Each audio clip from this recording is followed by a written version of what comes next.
Magandang araw po sa inyo mga guys. Ito na po ngayon, mag-ready na po tayo sa ating suman para bukas. Marami-rami yung order natin. So, i-prepare na natin yung ating pambalot na dahon ng saging.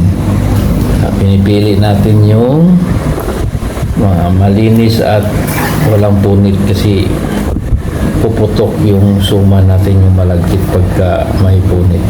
Kaya guys, panoorin natin ang buong video hanggang maluto ang ating suman. Guys, maghalob na tayo ng dahon ng saging para malambot at hindi siya malutong, kasi pagka hindi natin siya halubon sa apoy, mapupunit yan pagka ni-roll na natin yung ating malagkit. Kaya yan ang ginagawa natin, lahat yan. Ito na yung size ng pambalot natin guys. Yan, pantay yan, pantay yung sukat para pantay din yung size ng ating suman. And guys, ganyan lang. Pagkatapos nito, ilalaga na natin yung ating saing na natin yung ating malaki. Okay. Rin lang natin guys hanggang matapos ang ating suman. Pagkatapos natin nahalob sa apoy yung dahon ng pambalot ng ating suman, lagyan natin siya ng yung sapal ng niyog para di na tayo gagamit ng oil. Ito na yung pampalambot natin o pampadulas. Yan guys, dudulas na yan pagka saka para malinis din. Malinis din. Ganon. Yan guys, yan. Ganon, isa-isahin natin yan para may oil na yung ating pambalot sa ating suman. Yan guys, panoorin lang natin at hanggang matapos ang ating paggawa ng suman. Ino rin natin yung ating gata. Ayan guys, niready na natin yung ating gata. Biscuit. Guys, niready na natin yung ating binabad na natin yung ating malagkit. Ayan, babaan natin yan. Medyo matagal ng babad yan para kunting pakulo na lang, maluluto na natin yung pagka nakabalot sa ating dahon ng saging. Kaya guys, ready na yan. Mamaya babalutin na natin pagka saing natin guys. Panoorin lang natin guys hanggang matapos ang ating video. Okay guys, ito na yung ating gata. Naka-ready na, nakasalang na sa ating kalan na single burner. At titimplahan na natin to ng lagyan ng kunting asin, pandan, ganoon, tapos asukal. Kaya pakuloyin natin yan guys, tapos saka natin ilagay sa ating malagkit. Kaya panoorin natin guys hanggang matapos ang ating video. Ito na guys, nakasalang na yung ating gata na may timplado na po ito. May luya na yan. Ito yung green na yan na mahaba. Ito yun yung pandan. Then yan, pakaluin natin yan hanggang medyo lumalapot-lapot na, hanggang ihalo na natin yung ating malagkit. Guys, yan, kumukulo na siya. Din panoorin lang natin hanggang matapos yung ating suman. Yan na guys, lalagay na natin yung ating malagkit na yung nakababad kanina sa tubig. Yan guys, puti-puti yung ating malagkit, magalang pagkahugas yun kasi. Yan, hanggang mga ilang minuto lang. Tansya-tansyahin lang natin kasi open naman yung ating kawali. Ilang minuto lang, hainin na natin yan at ibabalot na natin sa ating banana leaves. Okay. Diba guys? Okay. Continuous watching lang and matatapos din natin yung ating munting negosyo. Kahit paano may papasok na piso. Ayan na guys, binabalot na natin yung ating suman. Yan, hinain na natin sa galing sa pinaglutuan. Ayan na. Binalot na natin yung ating suman guys. Kailangan nating kumita ng extra income guys. Marami tayong gagastusin. Kaya ito, dahan-dahan lang. Hindi lang natin preparesahin ng sarili. Tamang-tama lang.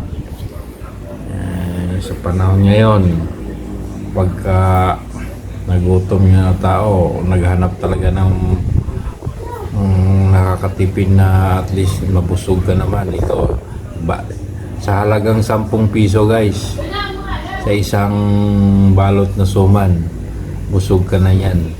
Inuman mo ng 3 basong tubig. Yan guys, hindi na yan. Tsaga-tsaga lang guys. Yan. Tingnan nyo na lang, tingnan nyo naman yan, ang linis ng yung mga dahon natin ng saging. Kasi ito yung piniprepare natin kanina na pinupunasan ng sapal ng niyog. At yan, madulas na yan, parang may mantika na yan, parang may oil na. Ayan guys, kaya bukas, ngayong gabi, piniprepare na natin to. Then bukas ng umaga, isasaing na natin. Yun na yung final na pagkain nun, luto na siya. At mag-prepare din tayo ng isang piraso para sa ating sample na malaman natin na luto na yan siya guys. Ito. Ganun lang yan. Pero hindi rin basta-bastang magano yan guys kasi kailangan magaan yung kamay mo. Yan. May bawas. Ayan, purong malaki yan guys. At walang halong tubig yan. Gata ang pinaghalo yan guys. Kaya may timpla na yan. Yung mga timpla yan, yun na yung mga secret ingredients na. Kaya ito may mga repeat order tayo. Araw-araw sold out lahat. Kinukulang pa. Kaya yung resistensya na lang ng tagagawa natin ang ating inaalalayan. Hindi natin pwedeng tampakan ng kilo-kilong malagkit. Yung ano na lang niya yan, yung tamang chill lang daw yan. At least may income naman daw. Guys, bukas antayin natin yung paano to maluluto guys ha. Basta yan yung ating video ngayon na paano siya i-roll, i-babalutin. Kaya thank you guys. Maya, so antayin lang natin hanggang matapos yung ating video. Ayan guys. Ayan, natapos na natin yung gawa natin at nilagay na natin dito sa kaldero. At ito'y papakuluan na natin. Isasaing na natin guys para pagkatapos pagkanto ito maluluto na yan. Ready na to salang sa ating stew. Guys, panoorin na lang natin at ito mamaya makikita na natin ang finished product. Ayan guys, lalagyan na natin ng tubig.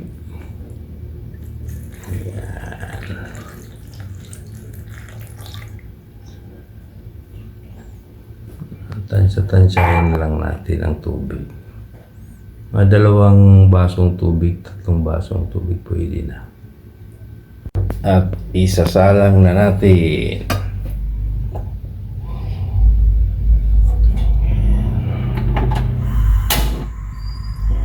Papakuloyin na natin yan. Yung sinasaing na natin guys.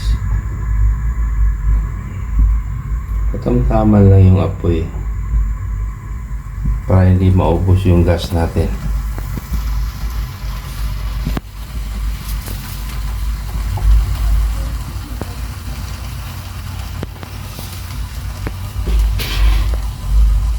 Ito yung pangalawang saing natin kasi maliit lang yung kaldero natin. Kaya 2 saingan yung gagamitin natin. 2 pagsaing at yun, una sinalang na ito pangalawang salang. Yan na guys, luto na yung ating suman. Napakaganda.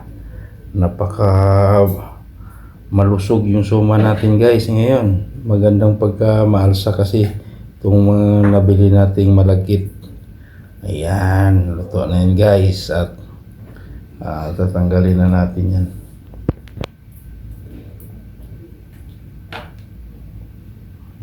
Ayan, ilalagay na natin yan sa kasi may isang hain pa tayo kasi maliit lang yung kaldero natin.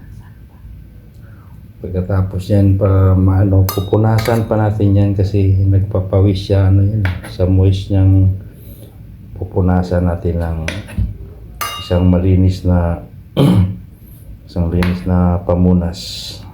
Ayan, kaya hinihiwalay natin kasi para hindi magdidikit-dikit pagka medyo malamig na. Hello guys, ito na yung ating sample natin. Sinubukan natin kung luto na ba. Kaya yan. Yan. Maganda. Ang kintab dahil pag makitab dahil tamang-tama yung gata niyan. Kasi wala tong tubig puro gata lang to Yan, ganda pantay na pantay. At ito ay kakainin na natin. Sarap guys. Tamang-tama lang din yung asukal. Hindi matamis, hindi rin matabang.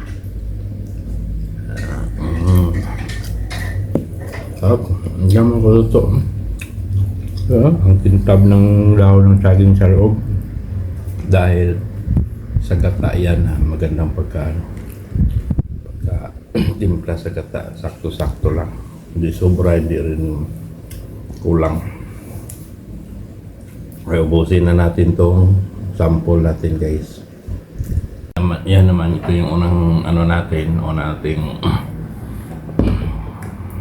tinanggal sa kaldero at yan pinupunasan na natin ng malinis na basahan guys. Yan, mapunasan na yan at ilalagay na sa ating mahiwagang tupperware. Yan, sideline lang guys para munting negosyo.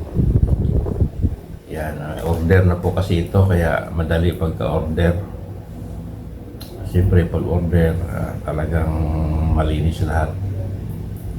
Yan, ilalagay natin yan at itatali ko lang yan sa motor ko kasi walang box yung motor ko. Mag-iipon muna ako ng pambili. Yan, dyan ilalagay lahat guys. Yan, pinupunasan yan para matanggal yung langis sa ibabaw para pag yung customer kumain, hindi siya naglalangis sa kanyang kamay. Sa loob lang ang medyo malangis kasi pagkagata na pagka naiinit na.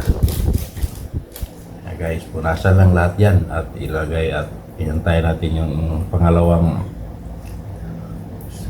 hain natin.